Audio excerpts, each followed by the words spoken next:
Good afternoon, students. Now, after chapter number 1, I am going to start with your next chapter of chemistry. The chapter is chapter number 2, acids, bases, and salts. So, in this chapter, you can see from the title, we have to study three things: acids, bases and salts. आपने तीनों नाम पढ़े हुए. You have already came across these acids, bases and salts. अब इनको हमें काफी detail में इस चैप्टर में पढ़ना है. ठीक है. सो सबसे पहले हम स्टार्ट करें जो ग्रीक साइंटिस्ट थे. ठीक है. अगर उस टाइम से अगर हम history of acids, bases and salts पे जाएं, उससे हम स्टार्ट करें. So how can we define these acids and bases. पहले हम एसिड्स और बेसिस की ही बात करेंगे और फिर उनसे सॉल्ट्स जो बनते हैं उसकी बात हम बाद में करेंगे. तो अभी हम थोड़े टाइम तक इस चैप्टर में क्या पढ़ने वाले हैं, कुछ लेक्चर्स तक we are going to study about acids and bases. So first of all,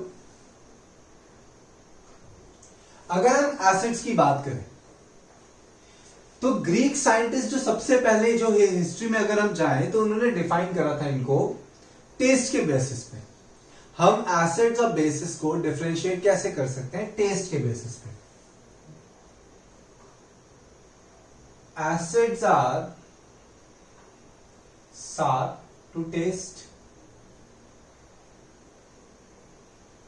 and bases are bitter to taste. Sour in taste and bases are bitter in taste. Okay. तो taste के basis पे आपको पता है कि acids are sour in taste and bases are bitter in taste. Just a minute.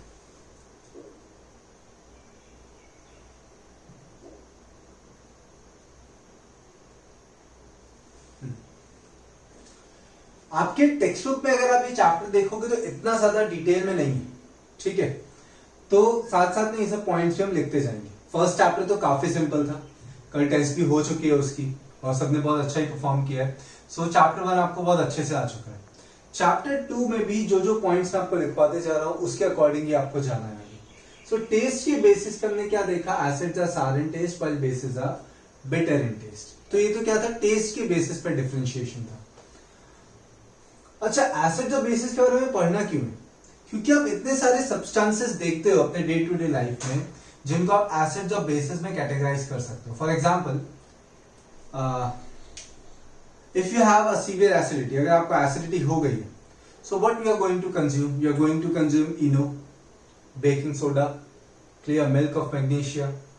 Milk of magnesia का मैं formula आपको बाद में बताऊंगा, MgOH वोल्ट वाइज होता है. तो वो सब क्या है? बेसिस है. तो जब आपको एसिडिटी हुई, मतलब एसिड कंटेंट आपकी बॉडी में बढ़ा, तो हमने क्या कंज्यूम किया? बेस कंज्यूम किया. तो एसिड्स और बेसिस एक दूसरे के इफेक्ट को क्या कर सकते हैं? नलीफाई कर सकते हैं. ठीक है. तो इसीलिए एक दूसरे से काफी रिलेटेड होते हैं. एसिड्स एंड बेसिस अपोजिट होते हैं एक दूसरे के, ऐसा हम मान सकते हैं. तो पहला जो कैटेगराइजेशन था, जो डिफरेंशिएशन था, हम एसिड्स और बेसिस में कैसे कर सकते हैं? टेस्ट पे. Acids are sour in taste and bases are bitter in taste. फिर आपने लोअर स्टैंडर्ड में पढ़ा लिटमस पेपर. ठीक है. Litmus paper, acids turn blue litmus to red, while bases turn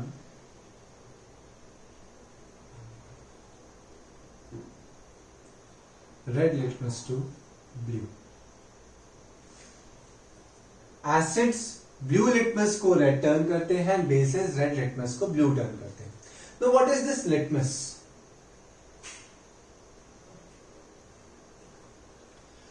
no, litmus is derived from, litmus is a natural indicator. litmus क्या होता है? litmus is a natural indicator. Indicator क्यों बोलते हैं? क्योंकि इंडिकेट करता है कौन सा सब्सटेंस एसिड है और कौन सा सब्सटेंस बेस है. So litmus is a natural indicator. अब लिटमस किससे मिलता है? हमें लाइकेन से मिलता है. लाइकेन इज अ प्लांट, उससे हमें मिलता है लिटमस, ठीक है, पर्पल कलर्ड होता है, पर्पल कलर्ड लाइकेन से। तो लाइकेन इज अ प्लांट जिससे हमें लिटमस मिल रहा है। सो लिटमस कैसे मिलता है, हमें नेचुरली मिलता है, तो इसको हम क्या बोलते हैं, natural indicator. We get litmus from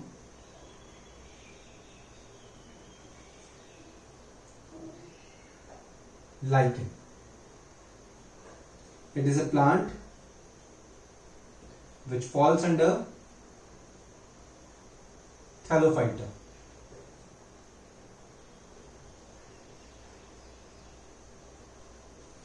ठीक है, litmus is derive from lichen, litmus हमें मिलता है लाइकेन प्लांट में से। So it is a plant which falls under Thallophyta group, phylum आपने पढ़े 9th स्टैंडर्ड में। सो लिटमस हमें मिला लाइकेन से, और लिटमस ही क्या है, एक नेचुरल इंडिकेटर है।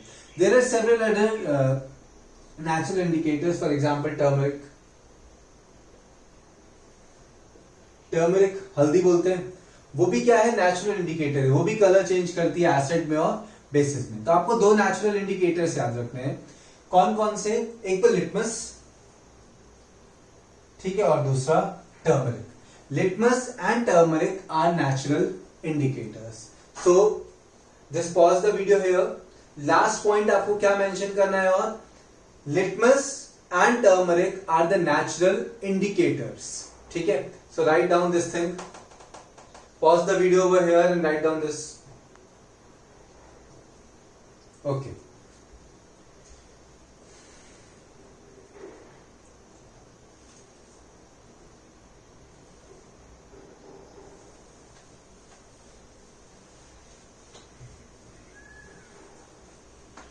Now, other than these natural indicators, there are several more natural indicators, but ये दो main होते हैं.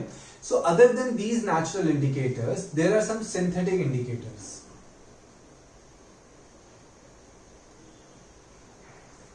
Synthetic indicators. Synthetic indicators मतलब क्या होता है? Artificially prepared indicators. ये दो तो natural थे. Turmeric भी हमें natural मिलता है, litmus भी हमें natural मिलता है. Litmus is derived from a plant called lichen. वो मैंने आपको बता दिया। सो सिंथेटिक इंडिकेटर्स, अभी हम इस टॉपिक में क्या पढ़ रहे हैं कि how to identify that a given substance is an acid और अ बेस। ठीक है, जो गिवन सब्सटेंस है वो एक एसिड है या बेस है, वो हम कैसे बता सकते हैं। तो उसके लिए हमने क्या देखा, पहले तो taste, acids are sour taste but bases are bitter to taste. Then we came across litmus which is a natural indicator. litmus क्या करेगा, अगर कोई भी सॉल्यूशन में आप ब्लू लिटमस को डिप करते हो, ठीक है, ब्लू लिटमस को डिप करते हो,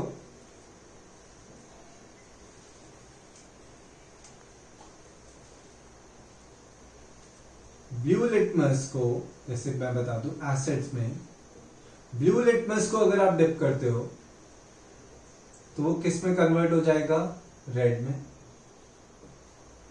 अगर आप रेड को डिप करते हो, रेड लिटमस को, तो एसिड्स में अगर डिप करते हो तो नो कलर चेंज।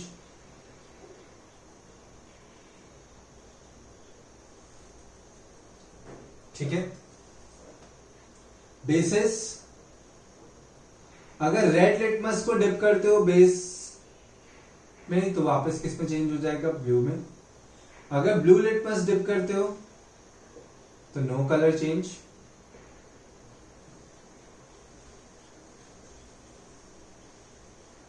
और अगर आप neutral solution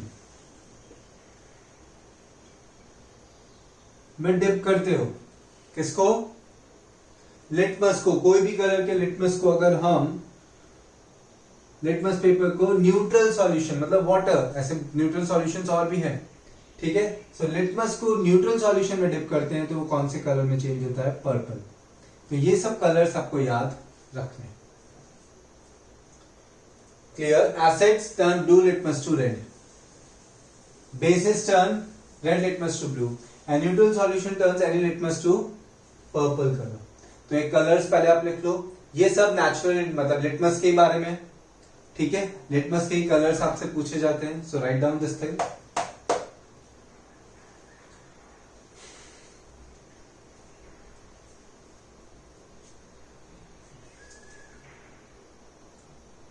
okay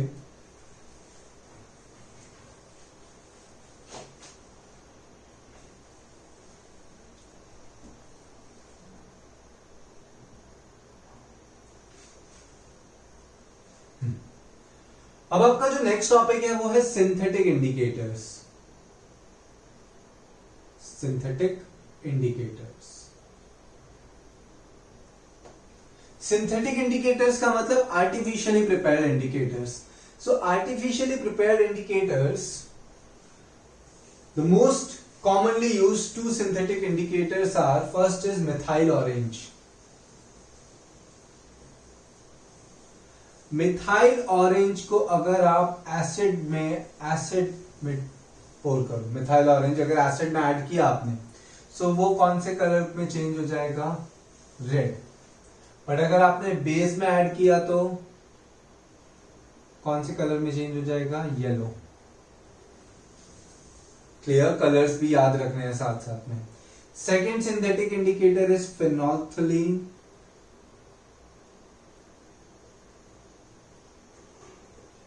Phenolphthalein, yes. So phenolphthalein is actually a weak acid. Weak acid, strong acid, weak base, strong base, ये सब हम चैप्टर में बाद में पढ़ेंगे, ठीक है? तो phenolphthalein क्या है? phenolphthalein is a weak acid. तो अगर आप इसको एसिड में ऐड करोगे ना तो phenolphthalein में कोई कलर चेंज नहीं होगा, नो कलर चेंज, क्योंकि ये ऑलरेडी क्या है? वीक एसिड है। बट अगर आप बेस में ऐड करोगे तो it will change to pink color, dark pink, ठीक है? तो ये कलर चेंजेस आपको याद रखने हैं। तो हमने क्या पढ़ा? पहले टेस्ट के बेसिस पे कैसे डिफरेंशिएट कर सकते हैं, then we study natural indicators and then we studied synthetic indicators. आपको यही फर्स्ट एक्टिविटी दी है टेक्स्ट बुक में, आपको कलर चेंज लैब में करके बताना है। तो मैंने आपको कलर्स यहाँ पे लिखवा दिए हैं, ठीक है? मैंने आपको यहाँ पे कलर्स लिखवा दिए हैं। तो आपका फर्स्ट टॉपिक क्या था कि how can we know a given substance, a given compound is an acid और अ बेस। तो उसके मैंने वेज आपको बता दिए, ठीक है? अब इसके बाद हमें पढ़ना है टाइप्स ऑफ एसिड, तो मैं आपको बता दूंगा, बट जो मेन टॉपिक हमें पढ़ना है वो है chemical properties of acids and basis. Chemical properties of acids and basis. तो देखो, first write down this thing, pause the video here and write this.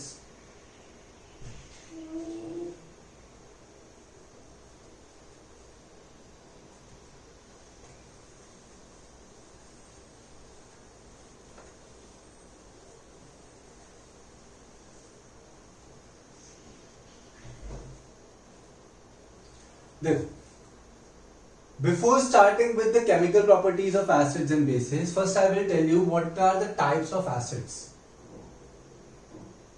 ये आपको पता होना चाहिए क्योंकि आगे वर्ड्स यूज होंगे इससे।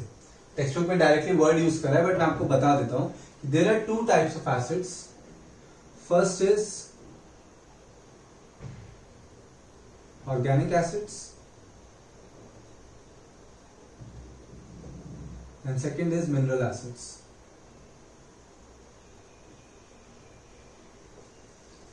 ऑर्गेनिक एसिड्स कौन से होते हैं? जो ऑलरेडी नेचुरली आपको सब्सटेंसेस में प्रेजेंट मिलेंगे। फॉर एग्जांपल आप फ्रूट्स में देखोगे विटामिन सी है, ठीक है? तो विटामिन सी में एसिड होता है, ठीक है, एस्कॉर्बिक एसिड। देन विनेगर में एसिटिक एसिड होता है। देन साइट्रस वाले जो फ्रूट्स होते हैं उसमें साइट्रिक एसिड होता है, ठीक है?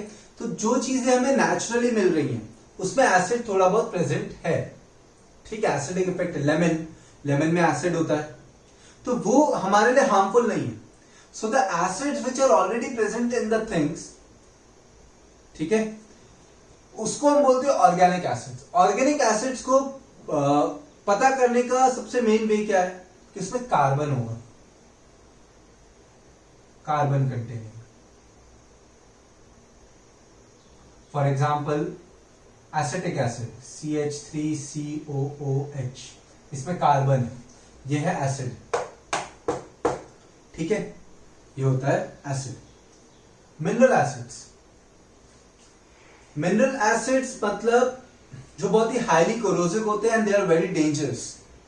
फॉर एग्जाम्पल सल्फ्यूरिक एसिड, तो किसी भी चीज में प्रेजेंट नहीं होगा जो आप कंज्यूम कर रहे हो, जो एडिबल है उसमें प्रेजेंट नहीं होगा sulphuric acid. H2SO4, then hydrochloric acid, then nitric acid, HNO3 is nitric acid, sulphuric acid, hydrochloric acid, इनमें कार्बन प्रेजेंट नहीं है। तो आपको याद रखने के लिए क्या भी मैंने बताया, ऑर्गेनिक एसिड्स में कार्बन होगा, मिनरल एसिड्स में कार्बन नहीं होगा। They are more dangerous, they are very dangerous and they are highly corrosive.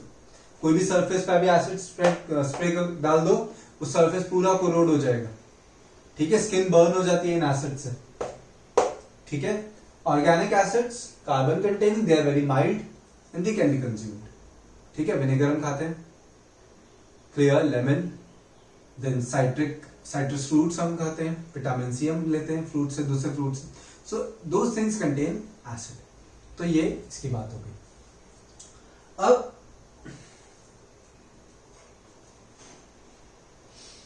आपके सीबीएसई कोर्स में एसिड्स और बेसिस में क्या मेन चीज प्रेजेंट होती है, ठीक है, उसके लिए कोई थियरीज नहीं दी है, बट तो भी मैं आपको बता दूं और उसके बाद मैं आपको ये क्या बोलते हैं प्रॉपर्टीज स्टार्ट करूंगा। आपके कोर्स में सिर्फ प्रॉपर्टीज है, बट तो भी मुझे बताना है कि एसिड बेसिस में क्या डिफरेंस है।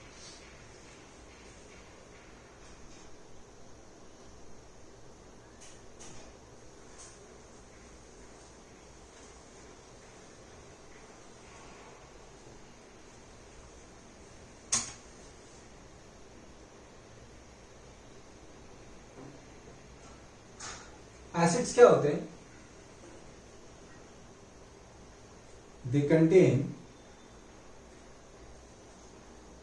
H plus ions in excess. Acids क्या होते हैं, जिनके पास H प्लस आयंस हो। फॉर एग्जाम्पल HCl, तो इसको अगर आप आयंस में स्प्रेड करो तो H प्लस और Cl माइनस, तो इसीलिए HCl क्या है, एसिड है। H2SO4, so 2H plus and SO4 minus 2, then CH3COOH, H plus CH3COO minus। ये आयन हम बाद में ये आयन कौन सा होता है मैं बाद में बताऊंगा, 4th चैप्टर में आएगा, ये बता दूंगा आपको जब हम सॉल्ट्स पढ़ेंगे, उस टाइम पे मैं आपको वीक एसिड्स के बारे में बताऊंगा, तब मैं ये आयन बताऊंगा कैसे बनेगा, ठीक है। So acids are those components which contain H plus ion, hydrogen ion भी बोलते हैं, या H प्लस आयन की जगह पे बोल देते हैं which to, अच्छा वो नहीं बताता हूं वरना ज्यादा कंफ्यूज हो गया। आज के लिए आपसे इतना याद रखो कि acids they contain only H plus ions, ठीक है।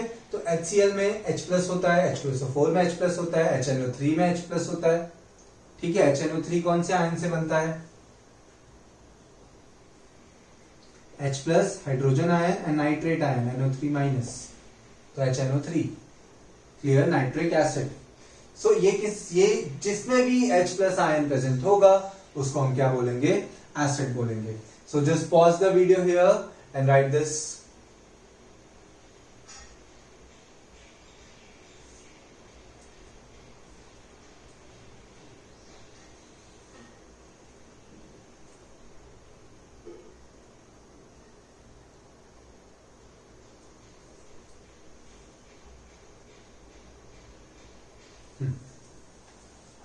अब आते हैं बेस पे।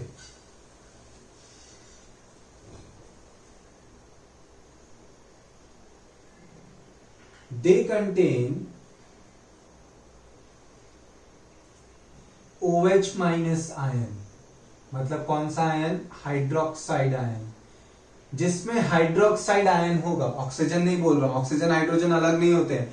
हाइड्रोक्साइड में ऑक्सीजन और हाइड्रोजन की प्रॉपर्टीज नहीं होती, उससे अलग होती हैं, तो इसको ऑक्सीजन और हाइड्रोजन से नहीं समझना है। उनके बीच में बॉन्डिंग बनता है, प्रॉपर्टीज चेंज होती हैं और उनको बोलते हैं हाइड्रोक्साइड आयन। अब देखो for example sodium hydroxide NaOH, ठीक है। NaOH में दो चीजें प्रेजेंट है, Na plus and OH minus. MgOH whole twice, Mg2 plus and OH 2OH minus, CaOH whole twice, Ca2 plus 2OH minus, मतलब OH माइनस, 2 मॉलिक्यूल्स होंगे इसलिए 2 लिखा है, OH माइनस तो है, but there is an exception. Chemistry हो तो उसमें एक्सेप्शंस तो होते ही हैं. Ammonia NH3 is a base. NH3 base है, तो इसमें OH माइनस दिख रहा है आपको कहीं? Ammonia is a base, but इसमें OH माइनस आपको दिख रहा है? नहीं दिख रहा है. ठीक है, पहले ये लिखो, फिर मैं बताता हूं कि अमोनिया क्यों बेस है. First right down this thing. इसे आपको टेक्स्ट बुक में नहीं मिलेगा, बट आपके अंडरस्टैंडिंग के लिए बहुत जरूरी है. Okay, just a minute.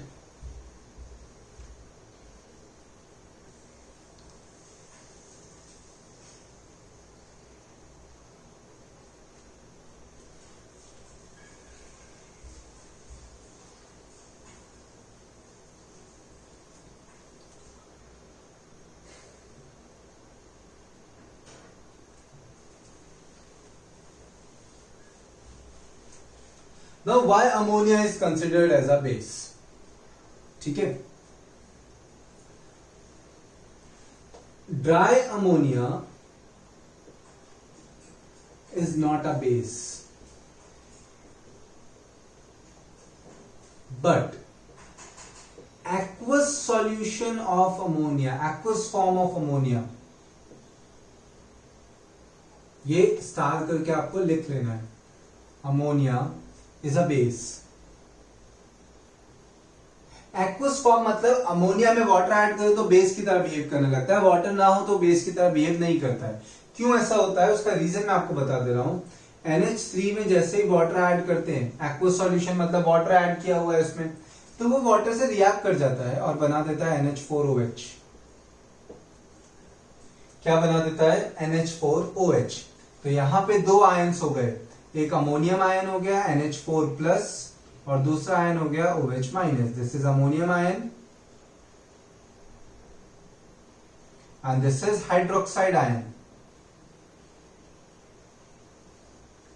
Okay, so due to the presence of this hydroxide ion, the aqueous solution of ammonia behaves as a base, but dry ammonia it never acts as a base. but तो भी ammonia को क्यों consider करते हैं base में? क्योंकि mostly ammonia को use किया जाता है वाटर ऐड करके, ठीक है, फर्टिलाइजर्स में, तो इसलिए वो बेस की तरह ही बिहेव करता है.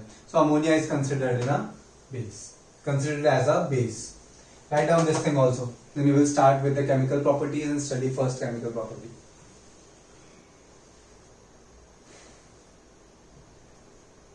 चलो,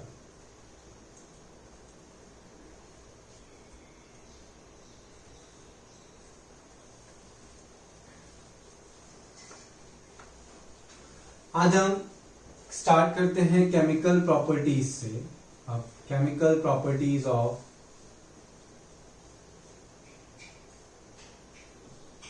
एसिड्स एंड बेसिस.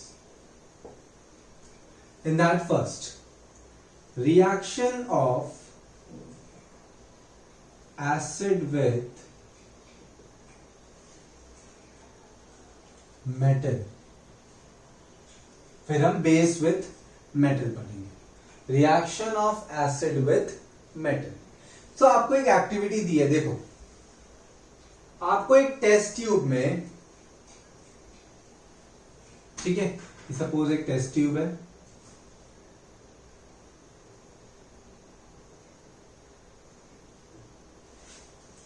और ये टेस्ट ट्यूब ऊपर से कवर्ड है, इसमें से एक पास हो रही है डिलीवरी ट्यूब.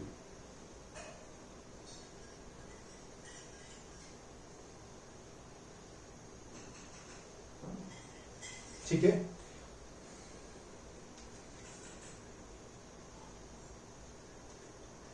डिलीवरी ट्यूब आगे कहां जाएगी वो बाद में डिस्कस करते हैं. अब इस डिलीवरी ट्यूब में एक एसिड है,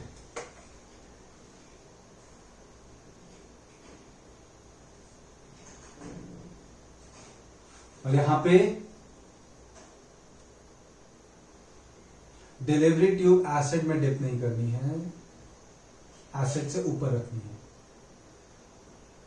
ठीक है। Now this is suppose sulphuric acid H2SO4, ये क्या है, सल्फ्यूरिक एसिड है, और यहां पे हमने रख दिए जिंक के ग्रैन्यूल्स आते हैं, जिंक के ग्रैन्यूल्स होंगे लैब में जब एक्सपेरिमेंट करोगे, so zinc is present in the form of granules, so zinc के ग्रैन्यूल्स, तो मेटल। तो what will happen when this Zn will react with H2SO4 sulphuric acid, तो फॉर्म होगा ZnSO4 और हाइड्रोजन रिलीज होगा। मींस आपको पहले तो जनरल रिएक्शन याद रखना है कि general reaction metal when reacts with acid, अगर आपको जनरल रिएक्शन याद है तो आप कभी भी गलती नहीं करोगे। Metal when reacts with acid it always forms a metal salt and hydrogen gas is released, and hydrogen is released. So अब अगर आप यहां पे रिएक्शन देखो तो यहां पे रिएक्शन क्या हो रहा है, Zn plus H2SO4 will form ZnSO4 and hydrogen gas will be released. तो यहां पे रिएक्शन से नीचे क्या फॉर्म हो जाएगा, after some time what will be formed, zinc sulfate salt, this is a salt, ठीक है, और ये हाइड्रोजन, तो हाइड्रोजन जो रिलीज हुआ वो डिलीवरी ट्यूब से पास होगा। अब आपको बहुत सारे रिएक्शंस में, अभी तो आप थ्योरेटिकली पढ़ रहे हो, इसको प्रैक्टिकली इमेजिन करो तो आप सोचोगे आपको पता कैसे चलेगा रिएक्शन हो गया। How will you come to know that the reaction has already taken place, hydrogen is produced, zinc sulphate तो अलग से दिखने नहीं लगेगा, no colour change will be observed here, ये डबल डिस्प्लेसमेंट तो है नहीं, तो यहाँ पे कलर चेंज तो होगा ही नहीं। So how will you come to know that the reaction has already taken place, तो यहाँ पे एक डिलीवरी ट्यूब प्लेस की है और डिलीवरी ट्यूब को पास करना है एक टैंक में जिसमें क्या फिल्ड है, सोप सॉल्यूशन। तो हाइड्रोजन गैस, और यहां पे आपको क्या रखना है, एक कैंडल रखना है। तो जैसे हाइड्रोजन गैस यहां से, जैसे यहां पे बबल्स फॉर्म होने स्टार्ट हुए, आपको पता चल जाएगा कोई ना कोई गैस तो रिलीज हुई है।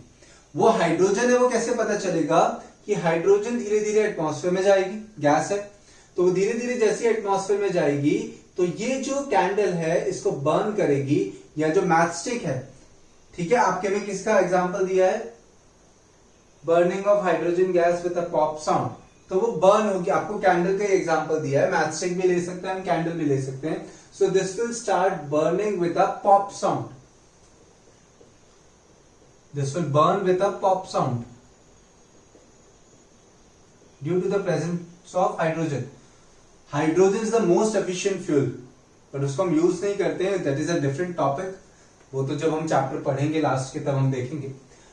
हाइड्रोजन गैस रिलीज हुई, यह हमने क्यों करा, आपको एक मैंने रिएक्शन बताया कि metal when reacts with acid it forms metal salt and hydrogen gas is released.